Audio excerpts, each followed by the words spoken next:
মৰিয়নি সমষ্টিৰ তামুলীচিগা গাঁও পঞ্চায়তত উত্তাল প্ৰতিবাদ অৰুণোদয় আঁচনিত হোৱা অনিয়মক লৈ প্ৰতিবাদ আজি মৰিয়নি সমষ্টিৰ অন্তৰ্গত টিয়কৰ তামুলীচিগা গাঁও পঞ্চায়তত উত্তাল প্ৰতিবাদ সাব্যস্ত কৰে এদল মহিলাই অৰুণোদয় আঁচনিত সংঘটিত বেমেজালিৰ অভিযোগ তুলি উত্তাল প্ৰতিবাদী কাৰ্যসূচী হাতত লয় তামুলীচিগা পঞ্চায়তৰ অন্তৰ্গত এই সকল মহিলাই পূৰ্বে পাই থকা বহু মহিলাৰ আঁচনিৰ পৰা নাম কৰ্তনৰ অভিযোগ উত্থাপন কৰিছে প্ৰতিবাদীসকলে পাবলগীয়াই নাপায় নাপাবলগীয়াই পায় বুলিও মন্তব্য কৰে এই সকল স্থানীয় মহিলাই আঁচনিখনৰ পৰা একাংশ পাবলগীয়া মহিলাৰ নাম কৰ্তনৰ ক্ষেত্ৰত বুথ কমিটিৰ ওপৰত সন্দেহ প্ৰকাশ কৰিছে মহিলাসকলে সেয়ে উপযুক্ত তদন্ত কৰি উক্ত অঞ্চলৰ এই আঁচনি ৰূপায়ণৰ দায়িত্বত থকা সদস্যক বিহিত ব্যৱস্থা গ্ৰহণ কৰি প্ৰকৃত হিতাধিকাৰীক অন্তৰ্ভুক্ত কৰিবলৈ মুখ্যমন্ত্ৰীলৈ আহ্বান জনাইছে এই সকল প্ৰতিবাদী ৰাইজে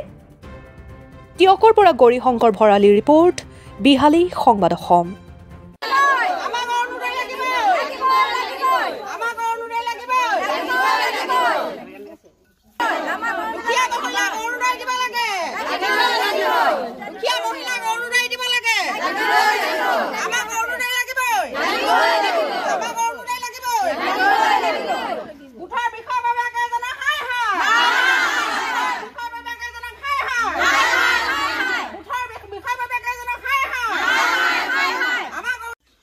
বিবাহ বিচ্ছেদ মহিলা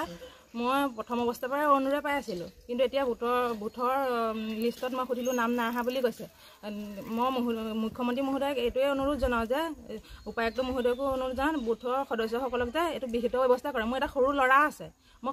সেই 1250 টকাতে মোৰ সৰু ল'ৰাটোক মই হেৰি কৰিব পাৰোঁ কিন্তু এতিয়া মোৰ নামটো কিয় নাহিলে সেয়ে মই আয়ুক্ত মহোদয়ক এইটোৱে অনুৰোধ জনাইছোঁ যে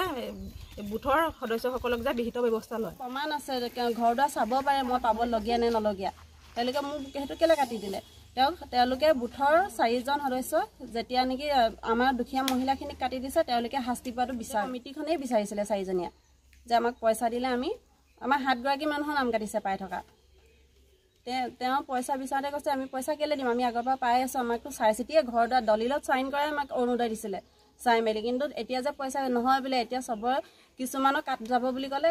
কিছুমানক কাটা হ'ব বোলে যিগৰাকীয়ে মানে আমি চাই চিতিহে এতিয়া হেৰি দিম বুলি কৈছিলে অৰুণোদয় দিম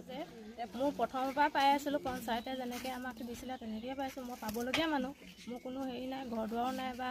চৰকাৰী চাকৰিও নাই বা গাড়ী ঘোঁৰাও নাই কাটিবলগীয়া মোৰ হেৰি নহয় কিন্তু এতিয়া বুথ কমিটিয়ে কৈছে যে মই হেনো বৃদ্ধ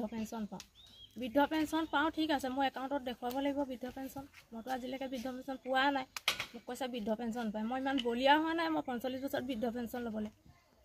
মোক এতিয়া সেই বুলি কৈছে আপুনি বোলে বৃদ্ধ পেঞ্চন পায়